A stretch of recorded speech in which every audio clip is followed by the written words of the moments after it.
subscribe. Islam mengajarkan untuk memuliakan dan berlaku baik terhadap orang tua. Memuliakan orang tua menjadi salah satu sebab seseorang anak menjadi ahli surga. Sebaliknya berbuat durhaka kepada kedua orang tua menjadi sebab seseorang menjadi penghuni neraka. Buya Yahya dalam tausiahnya menyampaikan berbakti kepada orang tua adalah sumber keberkahan hidup. Namun jika durhaka kepada orang tua, maka orang tersebut justru sebaliknya. Islam dengan tegas memerintahkan seorang anak harus berbuat baik kepada orang tua dan dilarang keras mendurhakai keduanya. Allah Subhanahu wa Ta'ala berfirman dalam Al-Quran Surat Al-An'am ayat 151. Marilah kubacakan apa yang diharamkan atas kamu oleh Tuhanmu, yaitu janganlah kamu mempersekutukan sesuatu dengan Dia. Berbuat baiklah terhadap kedua orang ibu bapak, dan janganlah kamu membunuh anak-anak kamu karena takut kemiskinan. Dapat dipahami bahwa berbuat baik kepada kedua orang tua termasuk kewajiban yang ditetapkan Allah Subhanahu wa Ta'ala. Untuk itu, seorang anak harus menyadari bahwa kedua orang tua harus selalu dihormati dan disayangi karena mereka berdua telah banyak berjasa. Mulai sebelum anak lahir hingga anak dewasa, tidak pernah sedikit pun kasih sayang mereka terlewatkan buat anaknya. Diriwayatkan dari Abdullah bin Amr bin Al-As radhiyallahu anhu. Dari Nabi Shallallahu alaihi wasallam bersabda, dosa-dosa besar adalah menyekutukan Allah, mendurhakai kedua orang tua, membunuh jiwa manusia, dan sumpah palsu. Hadis riwayat Bukhari. Allah Subhanahu wa Ta'ala tidak akan menerima taubat seorang anak apabila ia mendurhakai orang tuanya. Menyakiti kedua orang tua juga akan mengakibatkan turunnya azab Allah Subhanahu wa Ta'ala, bukan saja di akhirat, namun juga ketika di bumi. 1. Tidak akan mencium wanginya surga. Inilah di antara siksa yang akan diterima oleh anak yang durhaka kepada orang tuanya. Jangankan masuk surga, mencium baunya saja tidak diperbolehkan. Padahal harumnya surga dapat tercium dari jarak yang sangat jauh. Sebagaimana sabda Rasulullah. Dari Jabir radhiyallahu anhu, Rasulullah bersabda, takutlah kamu terhadap perbuatan durhaka terhadap kedua orang tua. Sesungguhnya wanginya surga dapat dicium dari jarak perjalanan 1000 tahun. Demi Allah, tidak akan mencium bau surga orang yang durhaka kepada kedua orang tua, orang yang memutus tali persaudaraan silaturahim, orang tua yang berzina, dan orang yang menyeret kain sarungnya karena sombong.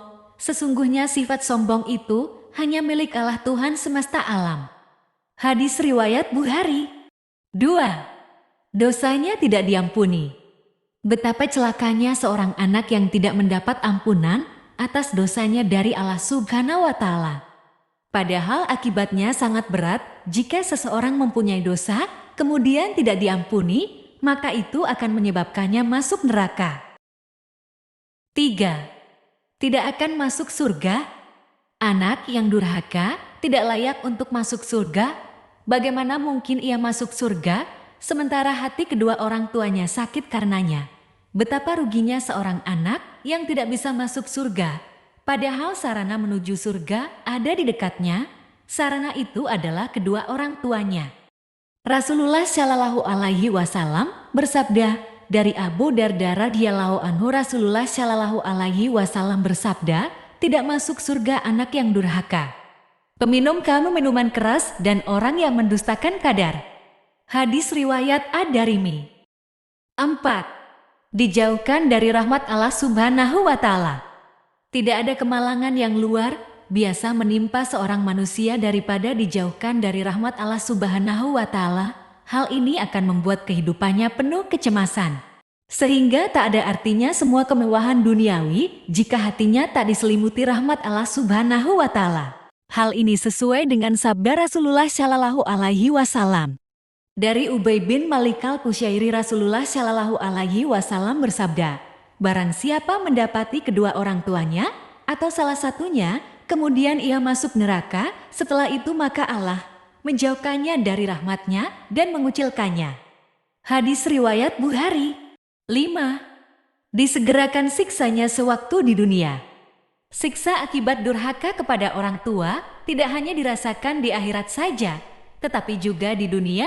Siksa bagi anak yang durhaka bisa disegerakan oleh Allah SWT, sebagaimana sabda Rasulullah Shallallahu Alaihi Wasallam. Dari Abi Bakrah radhiyallahu anhu, Rasulullah Shallallahu Alaihi Wasallam bersabda, tidak ada dosa yang Allah SWT segerakan azabnya kepada pelakunya di dunia ini, dan dia juga akan mengazabnya di akhirat, ketimbang berlaku zalim dan memutuskan silaturahim. Hadis riwayat Muslim. 6. Tidak dipedulikan oleh Allah Subhanahu wa Ta'ala saat di akhirat kelak. Saat orang lain dipanggil namanya dengan penuh kerjaan dari Allah Subhanahu wa Ta'ala, orang yang durhaka kepada kedua orang tuanya justru tidak diperdulikan dan tidak akan dipandang oleh Allah Subhanahu wa Ta'ala. Dari Abdullah bin Zubair, Rasulullah Shallallahu Alaihi Wasallam bersabda, ada 3 golongan yang tidak akan masuk surga dan Allah tidak akan melihat mereka pada hari kiamat, yakni anak yang durhaka kepada kedua orang tuanya, perempuan yang menyerupai laki-laki, dan kepala rumah tangga yang membiarkan adanya kejelekan zina dalam rumah tangganya. Hadis riwayat An-Nasai.